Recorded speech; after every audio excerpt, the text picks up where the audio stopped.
ఓం అజ్ఞానతిమిరాంధస్య జ్ఞానాంజనశలాకయా చక్షురున్మిళితం యేన తస్మై శ్రీగురవే నమః. నమో ఓం విష్ణుపాదాయ కృష్ణప్రేష్ఠాయ భూతలే శ్రీమతే భక్తివేదాంత స్వామిన్ ఇతి నామినే. నమస్తే సారస్వతే దేవే గౌరవాణి ప్రచారిణే నిర్విశేష శూన్యవాది పాశ్చాత్య దేశతారిణే. జయ శ్రీ కృష్ణ చైతన్య ప్రభు నిత్యానంద శ్రీ అద్వైత గదాధరా శ్రీవాసాది గౌర భక్త బృంద. హరే కృష్ణ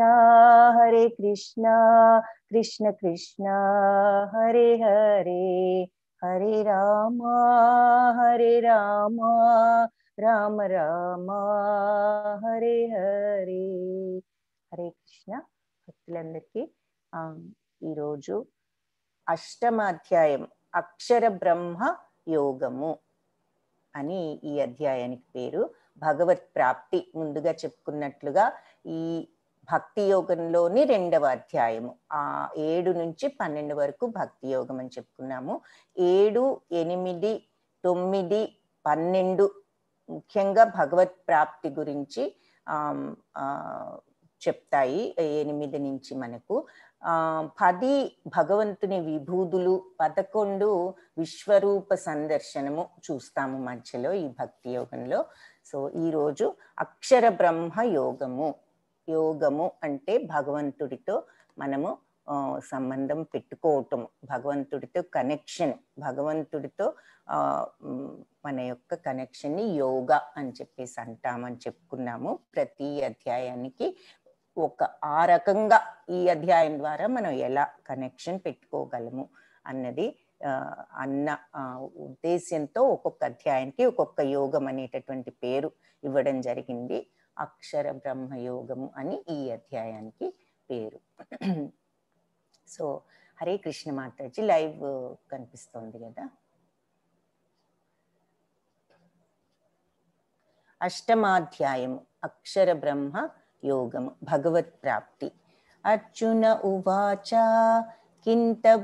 కింతద్ బ్రహ్మా కిమధ్యాత్మం కిం కర్మ పురుషోత్తమ అధిభూతం చ కిం ప్రోక్తం అధిదైవం కిముచ్యతే.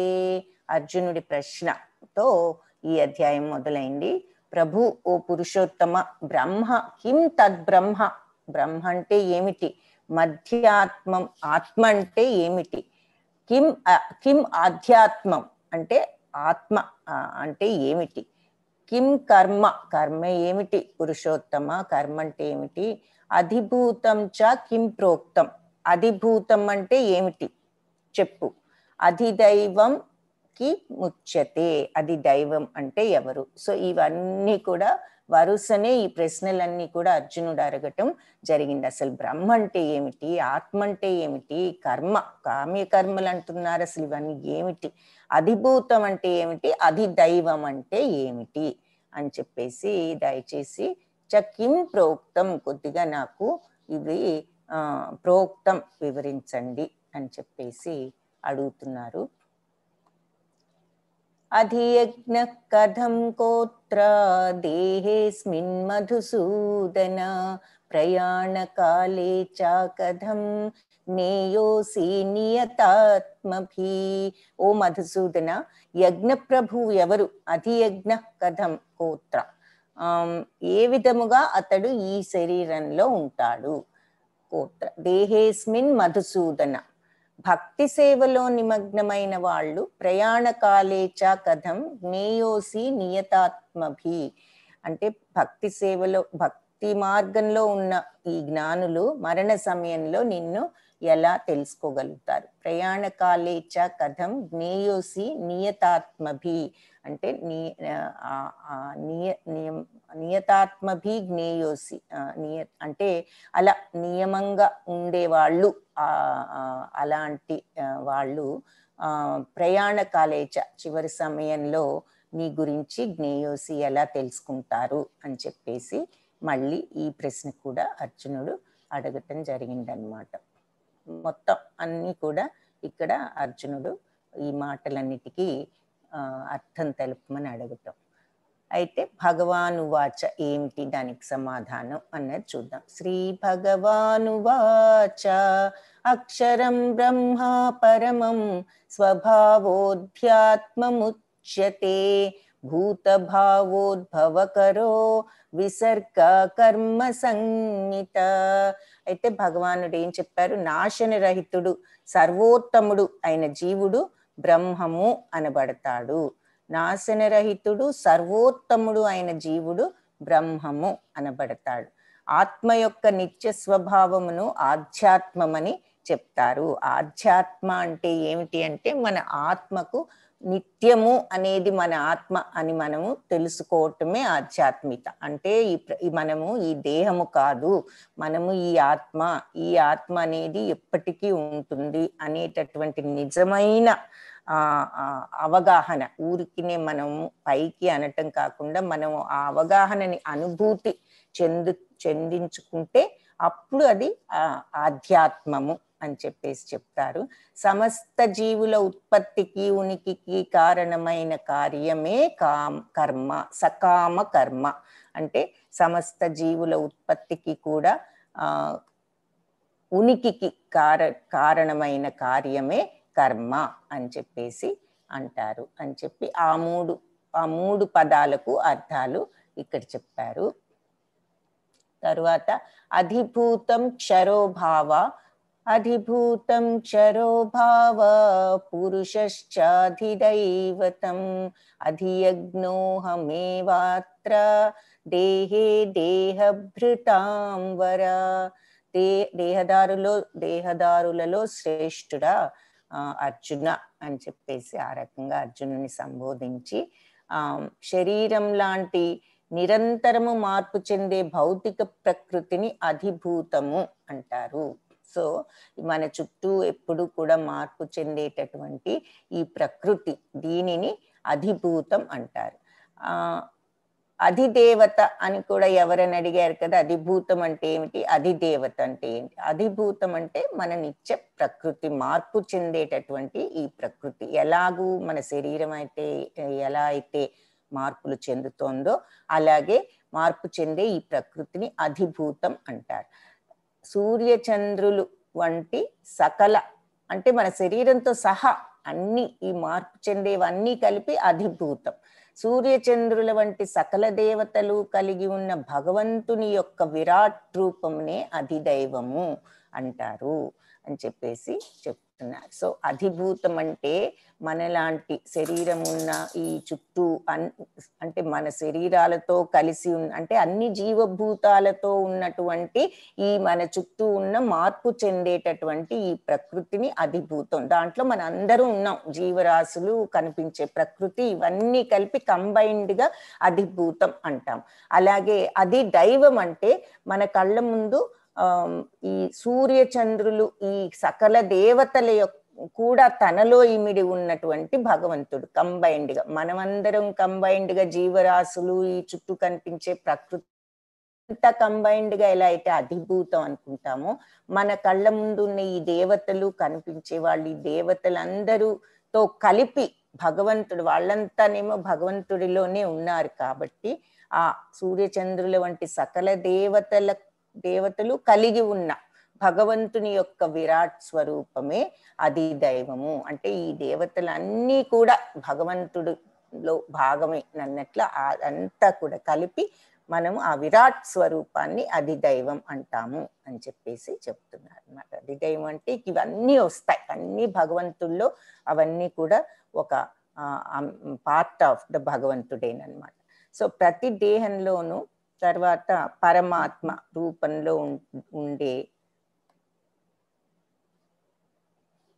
అధియజ్ఞాన్ని, యజ్ఞ ప్రభువును నేనే అని చెప్పేసి చెప్తున్నారు. సో అర్జునుడు అడిగినటువంటి మొదటి ఈ ప్రశ్నకు బ్రహ్మ అంటే ఏమిటి, ఆత్మ అంటే ఏమిటి, అంటే ఆధ్యాత్మం అంటే ఏమిటి అని అడిగాడు. యాక్చువల్గా కామ్యకర్మలు, అధిభూతం, అధిదైవం, ఈ ఐదుటికి కూడా ఇక్కడ సమాధానం చెప్పటం జరిగింది. సో ఈ రెండు శ్లోకాల్లో ఒకటి ముందు బ్రహ్మ అంటే ఏమిటంటే నాశనం లేనివాడు, సర్వోత్తముడు అంటే భగవంతుడు, అది బ్రహ్మ.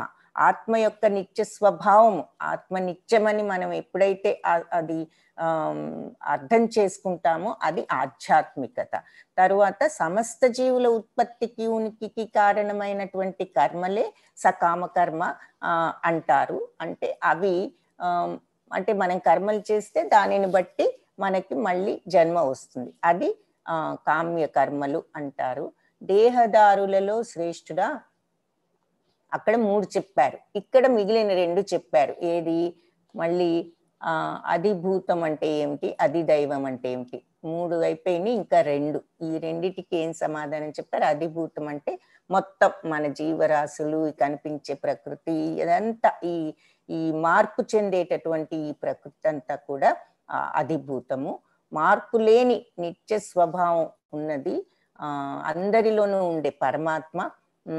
తర్వాత మన యొక్క కంటి ముందు కనిపించే సూర్య చంద్రులు వంటి దేవతలందరితో సహా ఉన్న విరాట్ స్వరూపమైన భగవంతుడే అధి దేవత. సో ప్రతి దేహంలోనూ కూడా మన అంతరాత్మ పరమాత్మ రూపంలో ఉంటామని చెప్పుకున్నాము. సో ఆ అధియజ్ఞాన్ని నేనే, ఎందుకంటే ఇక్కడ అది కూడా అడగటం జరిగింది కదా, అధియజ్ఞ కథం కోత్ర దేహేస్మిన్ మధుసూదన, యజ్ఞ ప్రభువు ఎవరు, ఏ విధంగా అతడు శరీరంలో ఉంటారు అంటే నేను ప్రతి దేహంలోనూ పరమాత్మ రూపంలో నేను ఉంటాను. అధియజ్ఞోహమే వాత్ర దేహే దేహభృతాంబర, అధియజ్ఞో అహమే వాత్ర అంటే అధియజ్ఞంలో అధియజ్ఞానికి అహమే వాత్ర, నేనే యజ్ఞ ప్రభువును అని చెప్పేసి, దేహే దేహభృతాంబర, అందరి హృదయాల్లో నేను ఉంటాను అని చెప్పి ఇలా ఆన్సర్స్ అన్ని కూడా అడిగిన ఒక్కొక్క ప్రశ్నకు చెప్పటం జరిగింది అనమాట. సో ఇక్కడ మనం ఆ ప్రశ్నలు ఆన్సర్లు ఒక్కసారి సమప్ చేసుకుందాము. బ్రహ్మం అంటే నాశరహితము దివ్యము అగు జీవుడు, ఆధ్యాత్మము జీవుని యొక్క నిత్య స్వభావము అంటే ఎప్పుడు ఉండేది అని చెప్పేసి, అంటే బ్రహ్మం అంటే కూడా నాశరహితము అని చెప్పి మనం అర్థం చేసుకోవాలి. ఎందుకంటే నాశనరహితుడు సర్వోత్తముడు అయిన జీవుడు ఎవరైతే నేను బాడీని కాదు నేను ఆత్మను అని చెప్పేసి ఆ స్థితికి రాగలుగుతాడో అని చెప్పి మనం అర్థం చేసుకోవచ్చు. సర్వోత్తములు తర్వాత అంటే ఆ స్థితికి వచ్చిన వాళ్ళు నిజంగా సర్వోత్తములైతేనే ఆ స్థితికి వస్తారు. ఆ జ్ఞానము ఆ భక్తి ఉన్న వాళ్ళే ఆ స్థితికి వస్తారు. సో ఆ విషయం ఇక్కడ చెప్తున్నారు. ఆధ్యాత్మికత అంటే మన జీవుని నిత్య స్వభావం అంటే ఆత్మ యొక్క నిత్య స్వభావము తెలుసుకున్న వాళ్ళు. కర్మ దేహోద్భవమునకు సంబంధించిన కార్యము, మనము మన శరీరం మళ్ళీ ఇలా పుట్టటానికి చేసేటటువంటి ఈ పనులన్నీ కూడా అది కర్మ. సో మనం ఎప్పుడు పుట్టకుండా ఉంటాం, మోక్షం వచ్చినప్పుడు మాత్రమే మళ్ళీ ఇక తర్వాత ఇక్కడ మనకి ఒకసారి మోక్షం వస్తే మళ్ళీ జన్మ అనేది ఉండదు అని చెప్తున్నారు. సో ఆ మోక్షం వచ్చే వరకు మన కామ్య కర్మల యొక్క ఫలితంగా మనకు మరుజన్మ లభిస్తూ ఉంటుంది అని చెప్పి చెప్తున్నారు. దేహోద్భవానికి సంబంధించిన మళ్ళీ జన్మ నెత్తటానికి మనం చేసే ప్రతి పని నార్మల్గా అలా చేస్తూ ఉంటాము. ఆ కార్యానికి తగ్గట్టుగా మనకు మళ్ళీ జన్మ సంభవిస్తుంది. అన్లెస్ మనము మోక్ష మార్గంలోకి వెళ్ళి దాంట్లో మనము సఫలమైతే తప్పితే మామూలు కర్మలన్నిటికీ మనకు దేహోద్భవానికి సంబంధించిన కార్యాలన్నీ కూడా కర్మ అనబడతాయి అని చెప్తున్నారు. అధిభూతము అంటే భౌతిక జగత్తు, అది భౌతిక ప్రకృతి, అదంతా మార్పు చెందేటటువంటి మన కంటి ముందున్న మన ఈ భౌతిక ప్రకృతి. అది దైవం అంటే సర్వదేవతలను కూడి ఉండేది విశ్వరూపము, భగవంతుని యొక్క విరాట్ స్వరూపము. అధియజ్ఞ అంటే పరమాత్మ అందరిలోనూ ఉండి అన్ని యజ్ఞాలకు భోక్తను నేనే అని చెప్పటం కూడా చూసామనుకుంటా ఆల్రెడీ. భోక్తారాం యజ్ఞ తపసాం అని చూస్తాము. అంటే అన్ని యజ్ఞాలకు ఏ పని చేసినా దాని ఫలితం భగవంతుడికే చెందుతుంది. అది మనం గుర్తుంచుకోవాలి. అందుకే మనం ఏ పని చేసినా మనం భగవంతుడి కోసం చేస్తున్నాం, కృష్ణార్పణం అనుకుని చేయటం అలవర్చుకోవాలి. అధియజ్ఞ ఎక్కడ వివసించును, అది ప్రతి ఒక్క ప్రతి జీవిలో కూడా ఉంటారు ఈ పరమాత్మ అధియజ్ఞ. మరణ సమయంలో కృష్ణుణ్ణి ఎలా స్మరించాలి?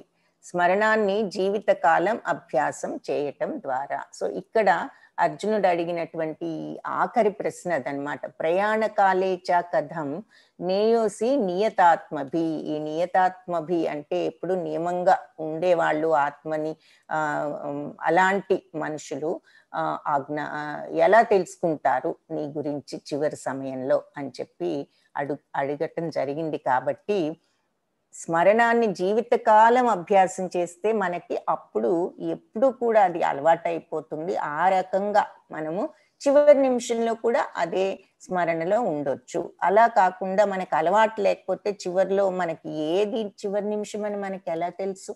ఏది తెలియదు మనకి. చివరి నిమిషము ఎప్పుడైనా రావచ్చు. దానికి వయసుతో కూడా నిజానికి సంబంధం లేదు. కాబట్టి మనం ఈ స్మరణాన్ని ఎప్పుడూ అభ్యాసం చేసుకుంటూ ఉంటే మనకది ఆ మార్గంలో మనము ఎప్పుడైనా సరే చివరిలో భగవంతుణ్ణి స్మరించటానికి అవకాశం ఉంటుంది. ఎందుకంటే మనం అది నిత్యము అలవాటు చేసుకుంటాం కాబట్టి అని చెప్పేసి చెప్తున్నారు. అంతకాలే చ మామేవ స్మరన్ ముక్త్వా కళేవరం యః ప్రయాతి సమద్భావం యాతి నాస్త్యత్ర సంశయ. సో ఇక్కడ మళ్ళీ చెప్తున్నారు వాళ్ళు, అంతకాలే చ మామేవ స్మరన్ ముక్త్వా కళేవరం.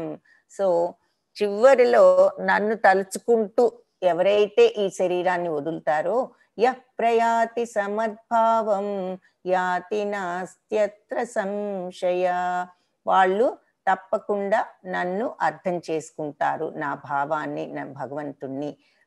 దీంట్లో సంశయం లేదు, ఇందులో సందేహం అనేది ఏది కూడా లేదు. సో వాళ్ళు ఎవరు అంటే నన్నే స్మరిస్తూ శరీరాన్ని విడిచిన వారు చివర్లో, వాళ్ళు నన్ను తప్పకుండా పొందుతారు అని చెప్పి భగవంతుడు ఇక్కడ తప్పనిసరిగా జరుగుతుంది అని చెప్పేసి క్లియర్గా చెప్తున్నారు. యాతి నాస్త్యత్ర సంశయ, ఇందులో సందేహమేమీ లేదు.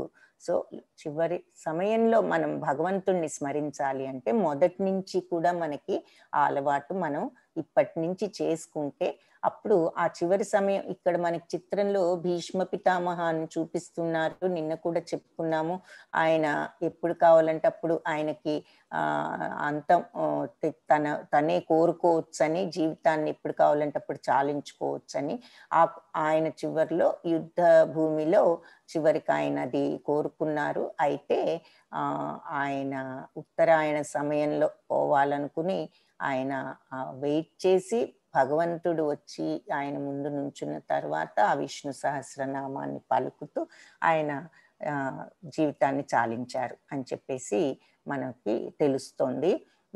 సో అది ఉదాహరణగా చూపిస్తున్నారు. ఆయన కంటే ఎప్పుడు సమయం అన్నది తెలుసు, ఇప్పుడు మనకి అది తెలియదు. కాబట్టి మనం ఎప్పుడూ కూడా స్మరణం అలవాటు చేసుకుంటే మనకు ఆ అవకాశం ఉంటుంది అన్నది మనం ఇక్కడ ఒకటి గమనించాలి. సో భగవంతుడు ఈ శ్లోకంలో చెప్పింది ఏమిటంటే, చివరిలో నన్ను తలుస్తూ శరీరాన్ని వదిలిన వాళ్ళు తప్పకుండా నా భావాన్ని పొందుతారు అని చెప్పి చెప్తున్నారు. ఇందులో సందేహం ఏమీ కూడా లేదు. దీనికి ఉదాహరణగా ఇక్కడ ఈ మన జడభరతుడు అని చెప్పేసి ఈ భరత మహారాజు స్టోరీ ఒకటి చూస్తాము. యం యం వాపి స్మరన్ భావం త్యజత్యంతే కళేవరం తం తమేవైతి కౌంతేయ సదా తద్భావ భావిత. యం యం వాపి స్మరన్ భావం త్యజత్యంతే కళేవరం. ఏ ఆలోచనలతో అయితే మనకు స్మరన్ భావం అయితే మనము ఈ శరీరాన్ని త్యజత్యంతే వదులుతామో చివర్లో, ఏ భావాలతో అయితే మనం చివరిలో ఈ శరీరాన్ని వదులుతామో తం తమేవైతి కౌంతేయ సదా తద్భావ భావిత.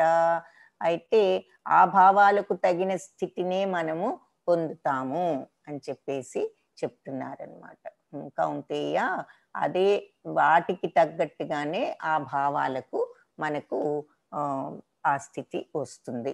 సో మనం ఏది తలుచుకుంటూ ఈ శరీరాన్ని వదిలితే దానికి తగ్గట్లుగానే ఆ భావాలకు తగ్గట్లుగానే ఆ స్థితిని మనము పొందుతాము అని చెప్పేసి చెప్తున్నారు. చివరి నిమిషంలో మనం ఏదైతే తలుచుకుంటూ ఉంటామో దానికి అలాంటి స్థితి మనకి నెక్స్ట్ జన్మలో వస్తుంది అని చెప్పి. సో ఈ జడభరతుడి స్టోరీ ఉదాహరణగా చెప్పారు. ఆ స్టోరీ ఏమిటి అంటే, ఈయన ఒక మహారాజు, ఆయనకి ఎంతో ఆధ్యాత్మిక చింతన ఉండేది కాబట్టి ఆయన ఈ రాజ్యాన్ని వదిలేసి ఆయన భార్య పిల్లల్ని రాజ్యాన్ని అందరినీ కూడా ఒక స్టేజ్లో ఇక వదిలిపెట్టి ఆయన అడవికి వచ్చేసారు మోక్ష మార్గంలో వెళ్ళాలి అని చెప్పి. అయితే ఆయన ఆల్మోస్ట్ చివరి దశకు ఆ మార్గంలో ఉండగా ఒకసారి ఒక లేడీ ఈ పులి ద్వారాను దేని ద్వారాను తరమబడితే అయితే అది అప్పుడు ఆ భయంతో దానికి అప్పటికే గర్భవతిగా ఉండి దానికి ఒక లేడీ ఆ భయంతో జన్మించి అది చనిపోవటం జరుగుతుంది. అప్పుడు ఈ చిన్న లేడీని ఆయన తీసుకువచ్చి ఆయన దానికి సేవ అది చేసి చూస్తూ ఉంటారు. అయితే ఇక్కడ చూస్తూ దానికి కావలసినవి ఏదో ఇస్తూ ఉండటం కంటే దాని మీద విపరీతమైనటువంటి రాగాన్ని అనురాగాన్ని పెంచుకుంటే మమకారము అది మళ్ళీ మనల్ని బందీలు చేస్తుంది అని చెప్పటం ఒక ఉదాహరణ అన్నమాట. అదే కాకుండా సో ఆయన యొక్క పనులను కూడా తన యొక్క దీక్షను కూడా కొంచెం ఆయన దృష్టి తప్పించి ఇంకా ఈ లేడీ మీద ఆయనకు ఈ రకంగా మమకారం పెరిగి దానిని ఆయన ఎక్కువ దాని మీద ఆయనకు మనసు ఎక్కువగా ఉండటం జరుగుతూ ఉండగా ఒకసారి లేడీ ఎక్కడికో వెళ్ళి రాకపోతే ఆయన చాలా భయపడి దానికోసం మొత్తం అంతా కూడా వెతికి చివరికి పొరపాటున ఒక లోయలో పడిపోయి ప్రాణాలు వదలటం జరుగుతుంది. అదే మనము ఇక్కడ చూసాం. పడిపోయి ప్రాణాలు వదిలితే అప్పుడు ఆయన చివర్లో ఈ లేడీని గురించే ఆలోచిస్తూ ఉన్నారు కాబట్టి ఆయన నెక్స్ట్ జన్మలో లేడీగా జన్మించటము, అప్పుడు ఆయనకి గత జన్మంతా కూడా గుర్తొచ్చి ఆయన అక్కడ ఈ మునులు అవందరూ చేసేటటువంటి ఈ యజ్ఞాలు అక్కడ ఉండి వాళ్ళు ఆ యజ్ఞానికి వేసినటువంటి పువ్వులు ఆకులు ఇటువంటివన్నీ కూడా ప్రసాదంగా తింటూ ఆయన అక్కడే ఉండి సేవ చేసుకుని ఆ తర్వాత ఇంకొక జన్మలో కూడా వచ్చి అప్పుడు ఆయనకి పూర్తి మోక్షం లభించిందనమాట. సో అది ఉదాహరణగా చెప్తున్నారు. సో ఆయన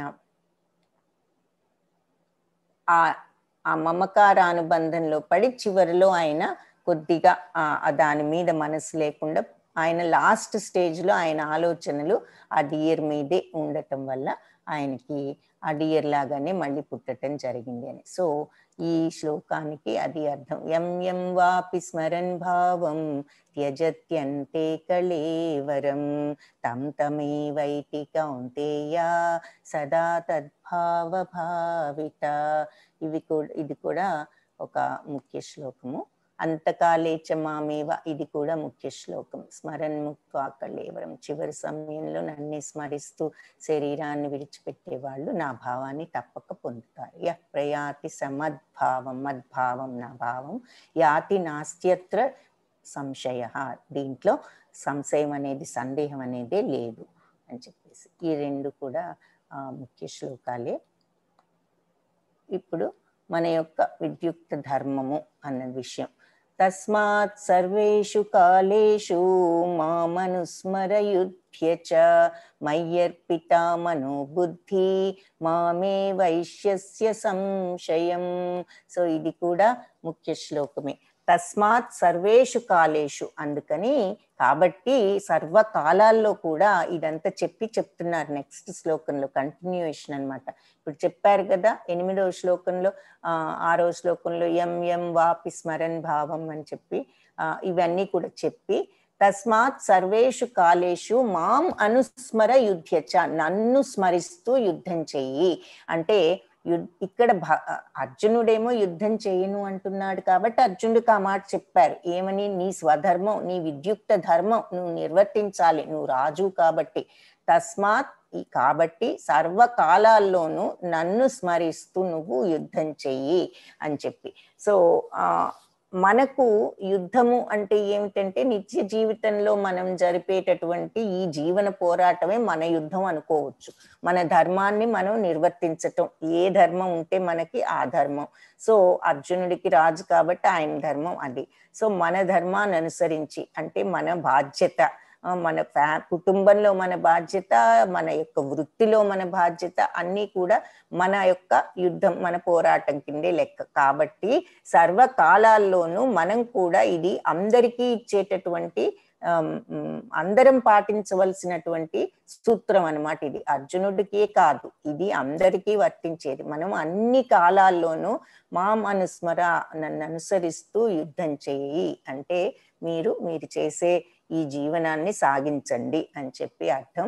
మై అర్పిత మనోబుద్ధి మామే వైశ్యస్య సంశయం, మామే వైశ్య అసంశయం అంటే నాయందే గనక నువ్వు మనస్సును, మై అర్పిత మనోబుద్ధి, మనస్సును బుద్ధిని నాకు కనుక నువ్వు అర్పిస్తే నిస్సంశయంగా, మామే వైశ్యస్ అంటే నన్ను తప్పకుండా నువ్వు చేరుకుంటావు, ఇది అసంశయము, ఇందులో సందేహము లేదు, నిస్సందేహంగా నువ్వు నన్ను పొందుతావు అని చెప్పి. ఎప్పుడు పొందుతాము నిస్సందేహంగా భగవంతుణ్ణి అంటే ఎప్పుడైతే మనము మనస్సును బుద్ధిని ఆయనకు అర్పితం చేస్తామో అప్పుడు మనము భగవంతుణ్ణి పొందుతాం. మనస్సును బుద్ధిని అర్పితం చేసి ఇక్కడ అర్జునుడికి నువ్వు సర్వకాలంలోనూ ఎప్పుడు కూడా నన్ను స్మరిస్తూ నువ్వు యుద్ధం చెయ్యి అన్న మాటకు అర్థం. మనం కూడా అందరం మన యొక్క పనులు అన్నీ కూడా భగవంతుణ్ణి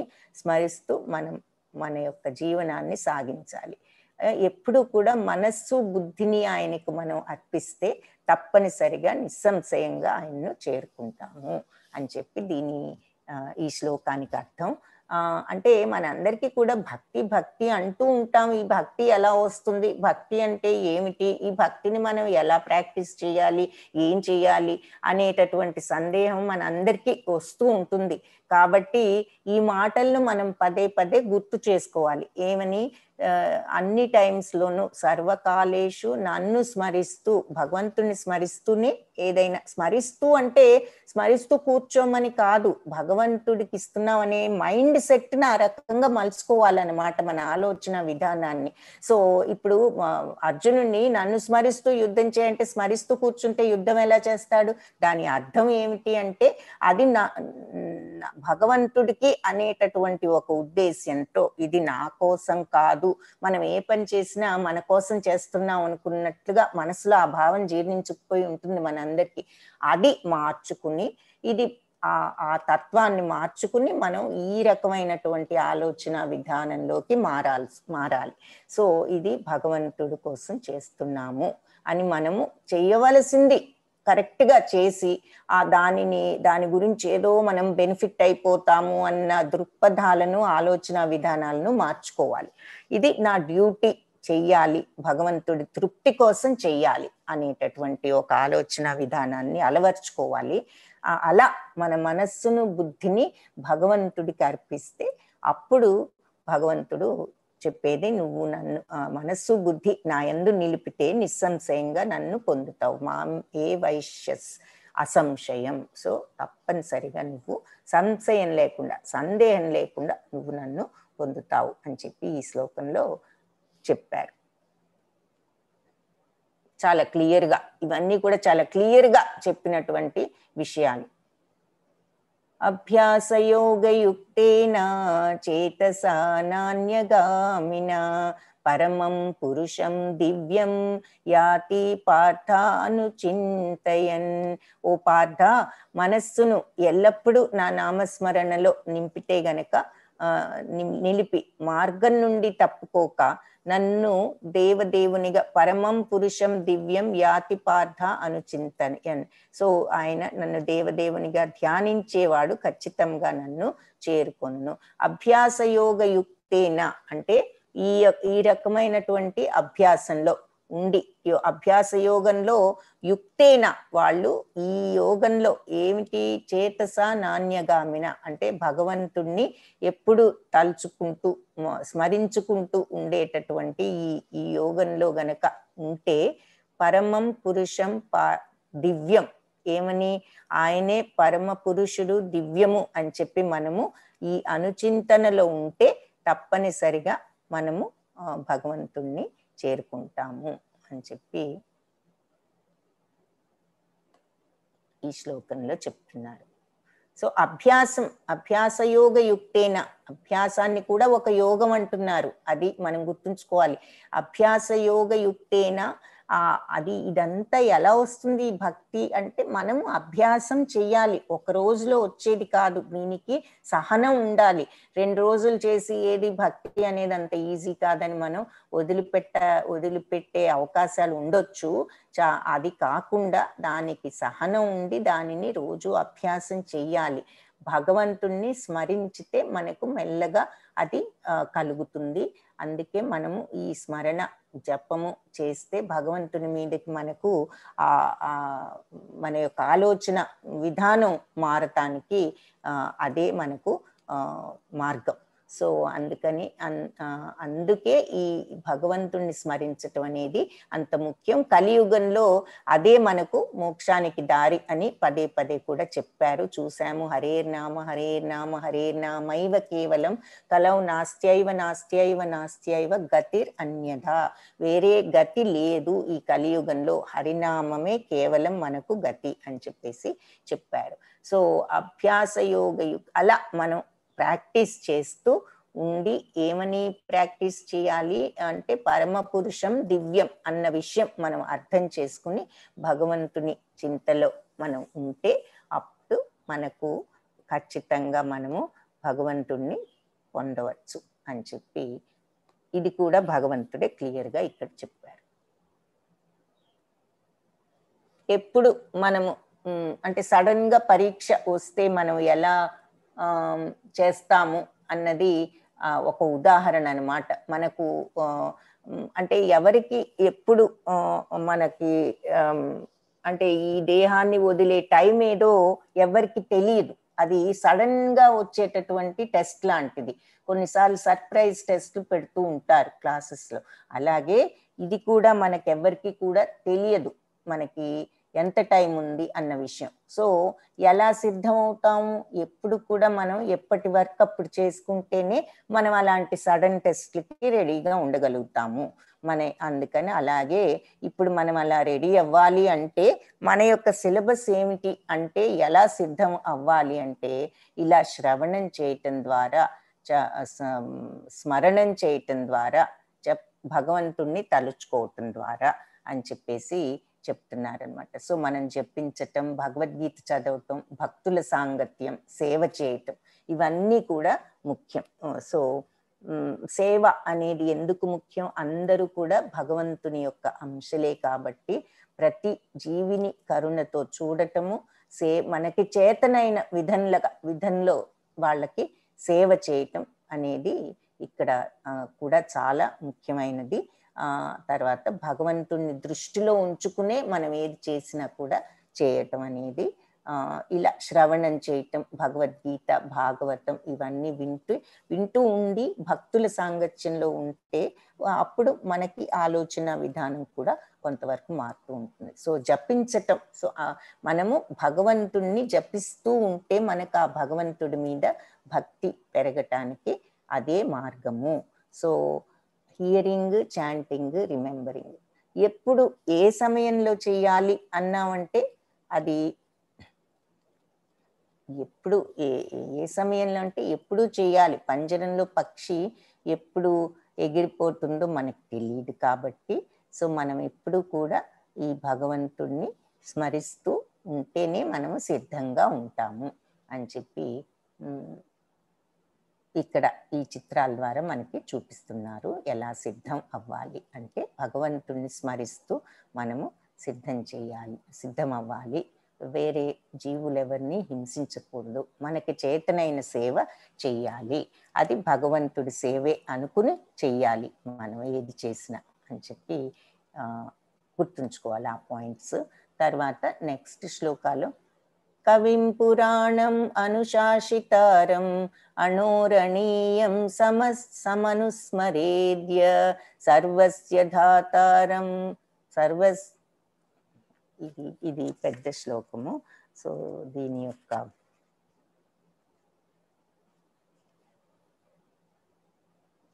తొమ్మిదవ శ్లోకం. కవిం పురాణం అనుశాసితారం అణోరణీయాంశం అనుస్మరేద్య సర్వస్య ధాతారమచింత్య రూపం ఆదిత్యవర్ణం తమసః పరస్తాత్. కవింపు అంటే సర్వం తెలిసిన వాడగను, అతి ప్రాచీనుడగను, నియంత్రించువాడుగను, సూక్ష్మము కంటే సూక్ష్మమైన వాడుగాను, అన్నింటినీ పోషించేవాడుగాను, అన్ని భౌతిక భావనలకు అతీతుడుగను, ఊహాతీతుడుగను, మరియు ఎల్లప్పుడూ రూప సహితునిగా మనిషి పరమ పురుషుని ధ్యానించాలి. సో పరమ పురుషుని మీద మనము మనస్సు పెట్టాలి అని చెప్పేసి చెప్పుకున్నాము. అయితే ధ్యానించాలి, భగవంతుడి మీద మనసు పెట్టి అనుకున్నాము. ఏ రకంగా ధ్యానించాలి అన్నది ఇక్కడ చెప్తున్నారనమాట. అతను సూర్యుడిలా ప్రకాశించేవాడు మరియు ఈ భౌతిక స్వభావానికి అతీంద్రియముగా దివ్యమైన వాడు. సో ముందు భగవంతుడు యొక్క క్యారెక్టరిస్టిక్స్ ఏమిటి అంటే ఆయన యొక్క ప్రకాశము, ఆయన భౌతిక స్వభావానికి అతీంద్రియులు, దివ్యమైన వాడు అని క్లియర్గా మనకు భగవంతుడికి అంటే ఆయన ఈ భౌతిక స్వభావానికి అతీంద్రియమైన వాడు. మనందరము ఈ భౌతిక ప్రకృతికి అయి ఉన్నాము. మనము ఆ స్టేజ్ దాటి శుద్ధ సత్వగుణంలోకి వెళ్ళటానికి ప్రయత్నించాలి. అది మళ్ళీ తర్వాత ఇంకా చూస్తాం వివరంగా. ఇక్కడ ఊరికి సమయం వచ్చింది కాబట్టి ఆ మాట కూడా చెప్తున్నాను. మనందరిలోనూ కూడా సత్వరజస్తమో గుణాలు ఉన్నాయి. సో అవన్నీ దాటుకుని ఓన్లీ శుద్ధ సత్వగుణంలోకి వెళ్ళాలి. అది భగవంతుడు ఎప్పుడు కూడా శుద్ధ సత్వగుణంలోనే ఉంటారు. అందుకే ఆయన ఈ భౌతిక ప్రపంచానికి అతీతులు. సో ఇంతకీ ఇందులో ఏం చెప్తున్నారు అంటే ఎలా భగవంతుణ్ణి ధ్యానించాలి. పరమ పురుషుణ్ణి ఏ విధంగా ధ్యానిస్తామంటే ఆయన సర్వము తెలిసిన వాడుగాను, అతి ప్రాచీనుడుగాను, నియంత్రించువాడుగాను, సూక్ష్మము కంటే సూక్ష్మమైన వాడు, అంటే అన్నిట్లోకి చిన్నది, అన్నిట్లోనూ ఉంటారనమాట. లేనిదనేది లేదు. యాటంలో కంటే కూడా చిన్నది. ఎందుకు? యాటం లోపల కూడా ఉంటారు కాబట్టి ఎంత చిన్న వస్తువు అయినా దాంట్లో కూడా భగవంతుడు అనేది ఉంటుంది. కాబట్టి సూక్ష్మం కంటే సూక్ష్మము, అన్నింటినీ పోషించటం, మనందరినీ ఈ జగత్తునంతా మెయింటైన్ చేయటం, భౌతిక భావనలకు అతీతుడు. ఇప్పుడు మనం చెప్పుకున్నాం ఈ భావనలు, ఈ సత్వరజస్తమో గుణాలకు గుణాతీతుడు అంటారు. అందుకే ఊహాతీతుడు. మనం ఇంకా ఆయన యొక్క శక్తిని మనము ఊహించలేము. మరియు ఎల్లప్పుడూ రూపసహితునిగా మనిషి పరమ పురుషుని ధ్యానించాలి అని చెప్పేసి చెప్తున్నారు ఈ శ్లోకంలో. సో ఆయన సూర్యుడి అంత ప్రకాశవంతుడు, అలా సూర్యుడిలా ప్రకాశిస్తారు. మరియు ఈ భౌతిక స్వభావానికి అతీంద్రియులు, అంటే ఇంద్రియాలేమీ కూడా ఆయన్ని కంట్రోల్ చేసేది లేదు. ఆయన అతీంద్రియుడు, దివ్యమైన వాడు అని చెప్పి ఈ శ్లోకం యొక్క అర్థం అన్నమాట. సో భగవంతుణ్ణి ఎలా స్మరించాలి ఎప్పుడును అని మనం అనుకుంటున్నాము కాబట్టి ఈ రకంగా మనము భగవంతుణ్ణి ధ్యానించాలి. అంటే ఆయన యొక్క స్వభావాన్ని గ్రహించి మనము అన్నింట్లో ఉన్నారు, అందరినీ పోషిస్తారు ఆ భగవంతుడు. సర్వాన్ని నియంత్రించేవాడు, సర్వము తెలిసినవాడు, అతి ప్రాచీనుడు. అంటే భగవంతుడు లేని టైం లేదు, లేదు ఉండబోదు కూడాను. అది అని మనం ఆయన్ని అలా అర్థం చేసుకుని ధ్యానించాలి అని చెప్పేసి చెప్తున్నారు. కవిం పురాణం అనుశాసితారం అనూరణీయం సమనుస్మరేద్య సర్వస్య దాతారం అచింత్య రూపం ఆదిత్యవర్ణం తమసః పరస్తాత్ అని చెప్పేసి, ఆదిత్యవర్ణం అంటే సూర్యుడిలా ప్రకాశిస్తారు. సర్వస్య ధాతారం అచింత్య రూపం అంటే అన్నిట్లోనూ కూడా ఈయన మనం ఉంటారు. అనూరణీయం, ఎంత చిన్న అణువులో కూడా ఆయన ఉంటారు. సూక్ష్మమైన, అతి సూక్ష్మమైన దాంట్లో కూడా భగవంతుడు ఉంటారు అని మనం అనుస్మరేద్య అని మనము స్మరించుకోవాలి అని చెప్పేసి చెప్తున్నారు.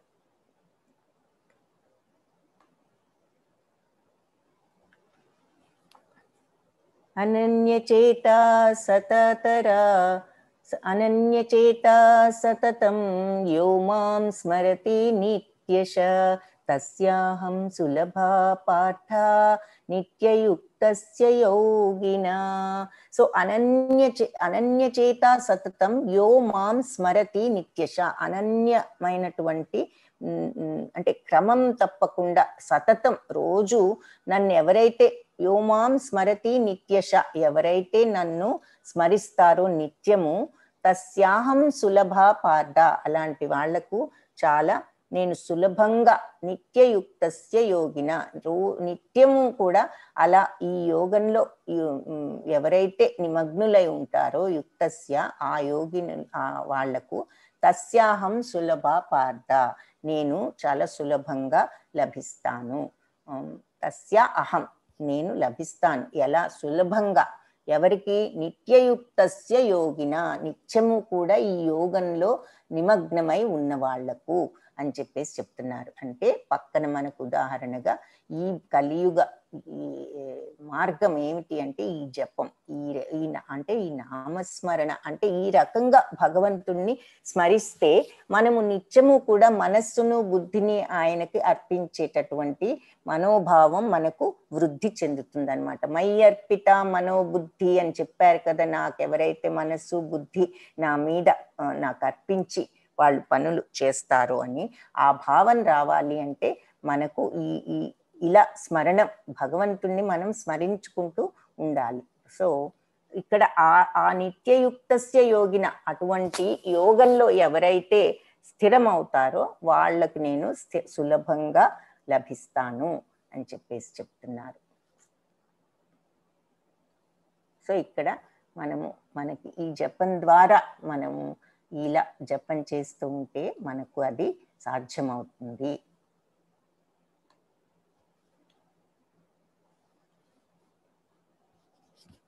ఇక్కడ మనకు కుచేలుడి వృత్తాంతం చూపిస్తున్నారు, సుధాముడు. సో బలరామకృష్ణులు ఈ సాందీపని ముని దగ్గర చిన్నప్పుడు ఆయన గురుకులంలో విద్య నేర్చుకోవటం, శ్రీకృష్ణుడికి అన్నీ తెలిసిన శ్రీకృష్ణుడు కూడా అంటే జన్మ ఇట్లా అవతరించారు కాబట్టి మానవులలో ఆయన మామూలు మానవులాగా ఈ కృష్ణలీలలు ఇవన్నీ కూడా ప్రదర్శిస్తూ పెరిగారు. అలాగే ఆయన గురుకులంలో చేరటము, అక్కడ రోజుకి ఒక కళ చొప్పున 64 కళలు, ఒక్కొక్క కళ నేర్చుకోవటానికి సాధారణంగా మనకి నృత్యం నేర్చుకోవాలంటే కనీసం 2-3 సంవత్సరాలు ఇలా పడుతూ ఉంటుంది. కానీ భగవంతుడికి కాబట్టి ఆయన నేర్చుకుని 64 కళలను 64 రోజులలో నేర్చుకోగలిగారు. అక్కడ బలరామకృష్ణులతో పాటు సుధాముడు ఆయన యొక్క స్నేహితుడు కూడా అక్కడ ఆ గురువు గారి దగ్గర ఉండటము జరిగింది. అలా వాళ్ళు బాల్య స్నేహితులు. తరువాత సుధాముడికి పేదరికం అనేది రావటం చేత ఆయన చివరికి వాళ్ళ భార్య యొక్క ప్రోద్బలంతో లేదంటే ఆవిడ సలహాతో కృష్ణుడి సహాయం అర్థించటానికి వచ్చినప్పుడు కృష్ణుడు ఆయనకు చేసినటువంటి మర్యాద కాళ్ళు కడిగి ఆయనను లోపలికి తీసుకువెళ్ళటము, భార్యతో సహా ఆయనకు సేవ చేసి ఆయన అడగలేక వచ్చిన పని ఇది అని చెప్పకుండానే ఆయన వెళ్ళిపోయినా భగవంతుడు గ్రహించగలరు కాబట్టి గ్రహించి ఆయన వెళ్ళేసరికి ఆయనని దారిద్ర్యం నుంచి విముక్తులను చేయటం అన్నది మనకు తెలిసిన వృత్తాంతమే. ఆ చిత్రాలను ఇక్కడ చూపిస్తున్నారు.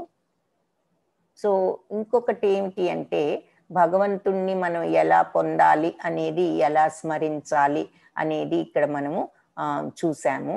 సో ఇక్కడ ఎందుకు పొందాలి, అసలు భగవంతుణ్ణి మనం ఎందుకు పొందాలి అనే ప్రశ్న కనుక మనకు వస్తే, మాం ఉపేత్య పునర్జన్మ దుఃఖాలయం అశాశ్వతం నాప్నువంతి మహాత్మానా సంసిద్ధిం పరమాం గత. సో భక్తితో యోగులుగా ఉన్న మహాత్ములు నన్ను పొందిన తర్వాత వారు అత్యున్నత పరిపూర్ణతను పొందుతారు. కావున దుఃఖాలతో నిండిన ఈ తాత్కాలిక ప్రపంచానికి ఎప్పటికీ తిరిగి రారు. సో మనకి పునర్జన్మ అనేది, మాం ఉపేత్య పునర్జన్మ దుఃఖాలయం అశాశ్వతం. సో ఈ అశాశ్వతమైనటువంటి దుఃఖాలయం ఇది. మన భౌతిక ప్రపంచం అంటే ఒక దుఃఖాలయం అని చెప్పేసి చెప్తున్నారు. ఎందుకు మనం ఆనందం అది ఇది అనుకుంటూ ఉంటాం, ఏ ఆనందం కూడా పర్మనెంట్ కాదు, అన్నీ కూడా క్షణికాలే. మళ్ళీ ఏదో ఒక కోరిక, అది తీరలేదనే ఆందోళన, అది తీర్చుకోవటానికి మనం పోరాడటం, చిరాకు, బాధ, కోపము, రకరకాలు ఎప్పుడు కూడా ఈ పోరాటం అనే మాట. అందుకే నాననుస్మర యుద్ధేచ్ఛ అని ఆయన దాన్ని స్మరిస్తూ నువ్వు పోరాటం సాగించు అని చెప్పేసి భగవంతుడు ఇచ్చినటువంటి సలహా అది మనకు. ఆయన చూపినటువంటి మార్గం, సలహా కాదు, అసలు ఆయన చూపినటువంటి మార్గం. మామనుస్మర యుద్ధేచ్ఛ అని చెప్పేసి, తస్మాత్ సర్వేషు కాలేషు అంటే కాబట్టి సర్వకాలాల్లోనూ నన్ను స్మరిస్తూ ఈ పోరాటాన్ని సాగించు. అది మనం ముఖ్యంగా అర్జునుడికే కాదు, మనందరికీ కూడా ఆయన చూపినటువంటి మార్గము. సో మాం ఉపేత్య పునర్జన్మ దుఃఖాలయం అశాశ్వతం, ఇదంతా కూడా అశాశ్వతమైన దుఃఖాలయం. సో నాప్నువంతి మహాత్మాన సంసిద్ధిం పరమాం గత. ఎవరైతే నన్ను మహాత్ములు వాళ్ళు పరమగతిని పొందుతారు. ఎవరు మహాత్ములు అంటే ఇలా భక్తితో యోగులుగా ఉన్నటువంటి మహాత్ములు. నన్ను పొందిన తర్వాత వారు భగవంతుణ్ణి పొందటం అంటే ఇంకా పరిపూర్ణత పొందితేనే, పరిపూర్ణ స్థితిలో మనం ఉంటేనే భగవంతుణ్ణి పొందగలుగుతాము. సో అలాంటి స్థితికి మనం వెళ్ళగలిగితే ఇక మనకి పునర్జన్మ అనేది ఉండదు, ఈ దుఃఖాలయం అనే దానికి మళ్ళీ మనము తిరిగి రాము. సో అది నన్ను పొందిన తర్వాత పునర్జన్మ, ఈ దుఃఖాలయము, ఈ అశాశ్వతమైన దానికి మళ్ళీ వచ్చే అవసరం ఉండదు. సో ఆ పరిపూర్ణతను తెచ్చుకుంటే మనము ఈ జనన మరణ చక్రాన్నించి విడుదలయ్యి మోక్షాన్ని పొందొచ్చు అని చెప్పి ఇందులో భగవంతుడు చెప్తున్నారు. ఎందుకు పొందాలి భగవంతుణ్ణి అంటే ఈ జనన మరణ చక్రం నుంచి విముక్తి చెందటానికి, ఈ దుఃఖాలయం నుంచి, అశాశ్వతమైన ఈ దుఃఖాలయం నుంచి విముక్తి పొందటానికి. పర్మనెంట్ ప్లేస్ ఏది అక్కడికి వెళ్ళటానికి ప్రయత్నించాలి అని చెప్పేసి చెప్తున్నారు. ఆ బ్రహ్మ భువనాల్లోక పునరావర్తినో అర్జున మాముపేత్యతు కౌంతేయ పునర్జన్మ న విద్యతే. భౌతిక ప్రపంచంలో అత్యున్నత లోకం నుండి అత్యల్ప లోకం వరకు ఆ బ్రహ్మ భువనాల్లోక పునరావర్తినో అర్జున. సో బ్రహ్మలోకం నుంచి చివరి అన్ని లోకాల్లోనూ కూడా మళ్ళీ పునర్జన్మ అనేది ఉంటుంది. మాం ఉపేత్యతు కౌంతేయ పునర్జన్మ న విద్యతే. సో నన్ను గనక అన్ని కానీ నా నివాసానికి చేరుకున్న వాళ్ళు, మాముపేత్య నా నివాసానికి చేరుకున్న వాళ్ళు కౌంతేయ అర్జున పునర్జన్మ నా విద్యతే, వాళ్ళకు పునర్జన్మ అనేదే ఉండదని తెలుసుకో అని చెప్పి చెప్తున్నారనమాట. సో అన్ని లోకాల్లోనూ, ఈ భౌతిక ప్రపంచంలో ఉన్న అన్ని లోకాల్లోనూ కూడా పునర్జన్మ అనేది ఉంది. కానీ ఈ జనన మరణం అనేటటువంటి ఉంది. కానీ ఎవరైతే నన్ను చేపొందుతారో వాళ్ళకు మాత్రం పునర్జన్మ అనేది ఉండదు అని చెప్పేసి చెప్తున్నారు అనమాట. ఇది మన భగవంతుడి యొక్క ధామం, పరంధామం ఎవరైతే పొందగలరో అక్కడికి పరంధామాన్ని పొందిన వాళ్ళకి పునర్జన్మ అనేది ఉండదు. భూతగ్రామః స ఏవాయం భూత్వా భూత్వా ప్రళీయతే రాత్ర్యాగమే వశః పార్థ ప్రభవత్యహరాగమే. ఓ పార్థ, ఈ జీవులన్నీ పుట్టి బ్రహ్మకు రాత్రి రావడంతోనే ప్రకృతిలో లీనమవుతాయి, పగలు కాగానే మళ్ళీ జన్మిస్తూ ఉంటాయి. సో ఈ జీవులన్నీ కూడా ఏంటంటే బ్రహ్మకు రాత్రి బ్రహ్మ యొక్క రాత్రిలో లీనమైపోతాయి, పగలొస్తే మళ్ళీ జన్మిస్తూ ఉంటాయి అని చెప్పేసి చెప్తున్నారు. అంటే బ్రహ్మ చేసే సృష్టి గురించి ఒక్కసారి మనకు మళ్ళీ ఇక్కడ గుర్తు చేయటం అన్నమాట.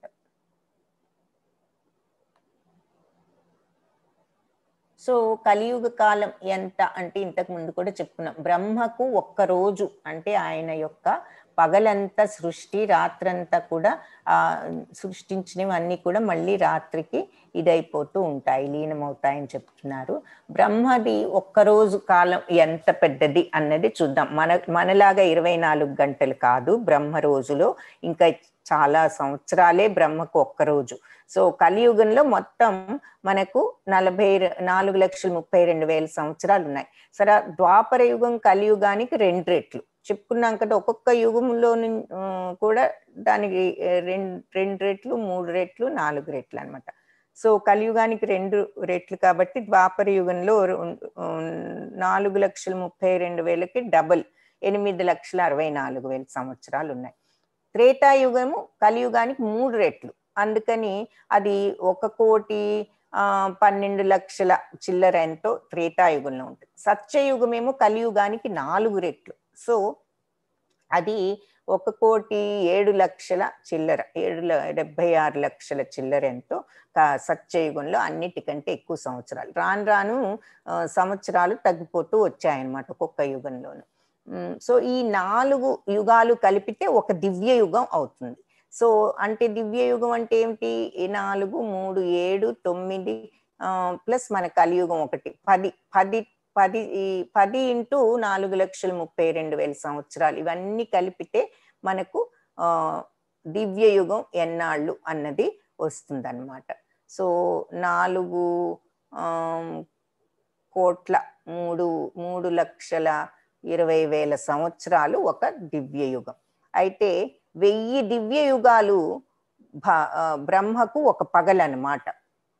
ఈ 1000 దివ్య యుగాలు బ్రహ్మకు ఒక పగలు. అంటే ఈ 4,32,00,000 అని చెప్పుకున్నాము. 4,03,20,000 ఇది కరెక్టేనా ఇక్కడ అని చూస్తున్నాను. 10 అంటే 43,20,000, 4 కోట్లు కాదు, 43,20,000 సంవత్సరాలు ఒక దివ్య యుగం.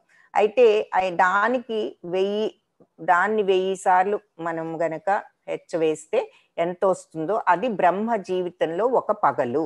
అలాగే రాత్రి కూడా మళ్ళీ అంతే సమయం. సో పగలు ఇన్ని సంవత్సరాలు, రాత్రి కూడా మళ్ళీ ఇన్ని సంవత్సరాలు. మొత్తం బ్రహ్మ జీవితంలో ఒక రోజు అంటే ఇన్ని సంవత్సరాలు అన్నమాట. సో ఇది ఎంతో మనము ఇంకా చూసుకోవాలి. 1,10,00,000 తర్వాత 1,00,00,000, 100 కోట్లు అంటే 864 కోట్లు సంవత్సరాలు ఎంతో ఉంది బ్రహ్మలో ఒక్కరోజు ఆయన. సో అట్లా ఆయన ఒక 432 కోట్ల సంవత్సరాలు ఆయన పగలు ఆయన సృష్టిస్తూ ఉంటారు. మిగిలిన 432 కోట్ల సంవత్సరాలు కూడా అవన్నీ లీనమవుతూ ఉంటాయి అని చెప్పేసి చెప్తున్నారు. సో దానికి ఒక ఐడియాకి మనకు బ్రహ్మ జీవిత కాలంలో ఒక రోజు అంటే ఎంత టైము, నైట్ మొత్తం 24 గంటల్లో ఇన్ని సంవత్సరాలు ఉన్నాయని చూస్తున్నాం. సో దివ్యధామం, భగవంతుని దివ్యధామానికి వెళ్తే మళ్ళీ మనము ఈ పునర్జన్మ అనేది ఉండదు అని చెప్పుకున్నాము. సో అవ్యక్తోక్షర ఇత్యుక్తస్తం ఆహు పరమాం గతిం యం ప్రాప్య న నివర్తంతే తద్ధామా పరమం మమ. అవ్యక్తోక్షర ఇత్యుక్తస్తం అహు పరమాం గతిం. ఆ దివ్య నివాసము వ్యక్తం కానిది, నశింపులేనిది, మరియు ఇది పరమగమ్యము. ఇది ఏమిటి? భగవంతుడి యొక్క ధామము అంటే అసలు ఏమిటి అంటే అవ్యక్తం అంటే వ్యక్తం కానిది. ఇత్యుక్తస్ ఇత్యుక్తస్ తం అహు పరమాం గతిం అంటే నశింపులేనిది, పరమ గమ్యము. సో ఈ వ్యక్తం కానిది, నశింపులేనిది, పరమగమ్యము. సో యం ప్రాప్య నివర్తంతే, ఇది ప్రాప్తించిన వాళ్ళు మళ్ళీ కూడా తద్ధామ పరమం మమ, నా ఆ పరమధామం నుంచి మళ్ళీ మనం తిరిగి రాము. నా నివర్తంతే అంటే మనం మళ్ళీ తిరిగి రాము అని చెప్పేసి చెప్తున్నారు. ఎవరికైతే ఇది ప్రాప్తం అవుతుందో వాళ్ళు మళ్ళీ ఆ పరంధామం నుంచి తిరిగి ఇంకా రారు. ఒకసారి అక్కడికి వెళ్తే మనం ఇంకా రావవసరం లేదు అని చెప్పేసి చెప్తున్నారు. అది దివ్యధామం గురించి మనం ఇక్కడ తెలుసుకోవడానికి ఈ శ్లోకం. ఆధ్యాత్మిక ప్రపంచం అంటే ప్రతి పదము కూడా పాటయే, ప్రతి అడుగు కూడా నృత్యమే అన్నంత ఆనందము ఆ దివ్య ఆధ్యాత్మిక ప్రపంచంలో అని చెప్పేసి మళ్ళీ మనకి ఇక్కడ చూపిస్తున్నారు. భౌతిక ప్రపంచం ఎలా ఉంటుంది? ప్రతి అడుగు ప్రమాదమే, ప్రతి పనిలోనూ బాధలే. ఆధ్యాత్మిక ప్రపంచంలో అయితే ప్రతి పదము కూడా పాటయే, ప్రతి అడుగు కూడా నృత్యమే. ఆధ్యాత్మిక ప్రపంచ స్వభావం ఎలా ఉంటుంది? శాశ్వతమైనది, తప్పు అనేది ఇంకక్కడ ఉండదు. అపరిమితమైనటువంటి ఆనందం, బ్లిస్ అంటాం ఇంగ్లీష్లో. సో ఆ దివ్యానందం ఉంటుంది. అన్ని అంటే అపరిమిత ఆనందం అంటే మనం ఇక్కడ ఏదైనా కొనుక్కుంటే వచ్చే సంతోషపడే ఆనందం కాదు, అది దివ్యానందం. దానిని బ్లిస్ అంటాం. అన్ని కోరికలను నెరవేర్చేది. అంటే ఇంకా వేరే కోరికలు ఏమున్నాయి? భగవంతుడే మన కోరిక. ఆకర్షణీయమైన అంటే అన్ని కోరికలు ఒకవేళ మనకు తీరటం అనేది ఉండదు. ఇలాంటి కోరికలు అలా తీరితే మనం ఎలా అయితే తృప్తిగా ఉంటామో అలా ఆ కోరికలు నెరవేర్చేది అన్న మాటకు అర్థం. భగవంతుణ్ణి పొందితే ఇంకా మనకు వేరే కోరికలు ఏమీ అవసరం లేదు, ఉండవు. అదే పరమ తృప్తి, ఆనందం, బ్లిస్, దివ్యానందం. ఆకర్షణీయమైనవి, ప్రత్యక్ష శ్రేష్టమైనది, అత్యున్నతమైన లోకము, తిరిగిరాని ప్రదేశం. ఇది ముఖ్యం, తిరిగిరాని ప్రదేశం. భగవంతుణ్ణి పొందితే మనం మళ్ళీ ఈ భౌతిక ప్రపంచానికి తిరిగి రావవసరం లేదు. ఈ దుఃఖాలయం, ఈ అశాశ్వతము అయినటువంటి ఈ భౌతిక ప్రపంచానికి.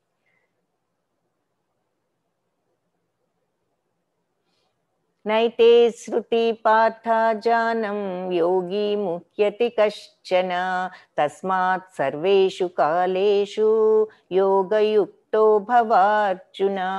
నైతే స్మృతి పార్థ జానం యోగి ముహ్యతి కశ్చన. ఈ రెండు మార్గాలు తెలిసిన భక్తులు ఎప్పుడు కూడా కలవరపడరు. అటువంటి యోగులు పార్థ ఈ రెండు నైతే శృతి పార్థ అంటే ఇది తెలిసినటువంటి వాళ్ళు పార్థుడా, యోగి ముహ్యతి కశ్చన, వాళ్ళు ఎప్పుడు కూడా కలవరపడరు. తస్మాత్ సర్వేషు కాలేషు, కాబట్టి అన్ని కాలాల్లోనూ యోగయుక్తో భవ అర్జున, కాబట్టి ఎప్పుడు కూడా ఆ యోగంలో నువ్వు స్థిరపడి ఉండు అర్జున అని చెప్పేసి చెప్తున్నారనమాట. సో మనము ఎప్పుడు కూడా అలా భగవంతుడి మీద మనస్సుతో మనం స్థిరపడి ఉండాలి అని చెప్పి అని భగవంతుడు ఇక్కడ చెప్పారు. మనకి సూచించటం కాదు, మనకి క్లియర్గానే చెప్పారు. సో ఎందుకు? ఈ మార్గంలో ఉన్నవాళ్ళు ఎప్పుడు భక్తులు కలవరపడరు. కాబట్టి నువ్వు కూడా ఎప్పుడు ఈ భక్తి మార్గంలో స్థిరపడు అని చెప్పేసి చెప్తున్నారు. అంటే మనము ధ్యానమైనా ఇవన్నీ పూర్వ యుగాలలో చేసినటువంటి అష్టాంగ యోగం అవ్వనివ్వండి, ధ్యానం తపస్సు అవ్వనివ్వండి, ఇవన్నీ కూడా మార్గాలే. కానీ మనకు ఇప్పుడు సరి అయిన మార్గము మన యొక్క నామస్మరణ. సో ఇలా భగవంతుణ్ణి మనము భక్తి మార్గంలో ఉండటానికి ప్రయత్నించాలి, భగవంతుడి మీద భక్తిని పెంపొందించుకోవటానికి ప్రయత్నించాలి. వేదేషు యజ్ఞేషు తపస్సు చైవ దానేషు యత్ పుణ్యఫలం ప్రదిష్టం అత్యేతి తత్సర్వమిదం విదిత్వా యోగి పరం స్థానముపైతి చాద్యం. వేదేషు యజ్ఞేషు తపస్సు చైవ. సో వేదాలు, భక్తి సేవ యొక్క మార్గాన్ని అంగీకరించే వ్యక్తి వేదాలను అధ్యయనం చేయటం, తపస్సు చేయటం, దాతృత్వం చేయటం, దానేషు యత్ పుణ్యఫలం ప్రతిష్టం.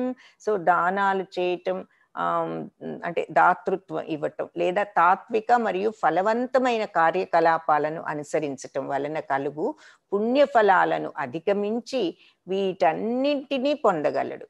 చివరికి అతను నిత్యమైన పరంధామాన్ని చేరుకుంటాడు. సో మనం వేదాలను అధ్యయనం చేయటం, యజ్ఞాలు చేయటం, తపస్సు చేయటం, తపస్సు మరియు దానము ఇవన్నీ చేయటం ఈ పుణ్యఫల ప్రతిష్టం.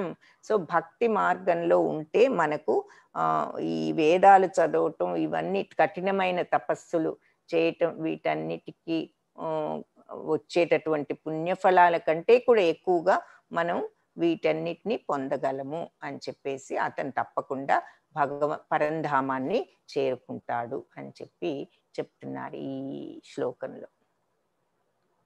అత్యేతి తత్ సర్వమిదం విదిత్వా యోగి పరం స్థానం ఉపైతి చాద్యం. అంటే మనము ఇలాంటి వాళ్ళు అన్ని సర్వమిదం విదిత్వ, వాళ్ళకి అన్నీ కూడా తెలుస్తాయి, అన్నీ కూడా వాళ్ళకి లభిస్తాయి. యోగి పరం స్థానం ఉపైతి చాద్యం. వాళ్ళు పరంధామాన్ని తప్పకుండా చేరుకుంటారు అని చెప్పేసి చెప్తున్నారు. ఎవరు? ఇలాంటి భక్తులు. సో వేదేషు యజ్ఞేషు తపస్సు చైవ. వేదాలు, యజ్ఞాలు, తపస్సులు ఇవన్నీ ఈ యత్ పుణ్యఫలం ప్రతిష్టం, ఈ పుణ్యఫలాలన్నీ కూడా దక్కుతాయి. అత్యేతి తత్సర్వమిదం విదిత్వా. అలా ఎవరైతే ఈ భక్తి మార్గంలో ఉంటారో వాళ్ళకి అన్నీ కూడా వస్తాయి. వాళ్ళు పరంధామ యోగి పరం స్థానం ఉపైతి చాద్యం. వాళ్ళు ఈ పరంధామాన్ని తప్పకుండా చేరుకుంటారు అని చెప్పి ఈ శ్లోకాలో చెప్తున్నారు.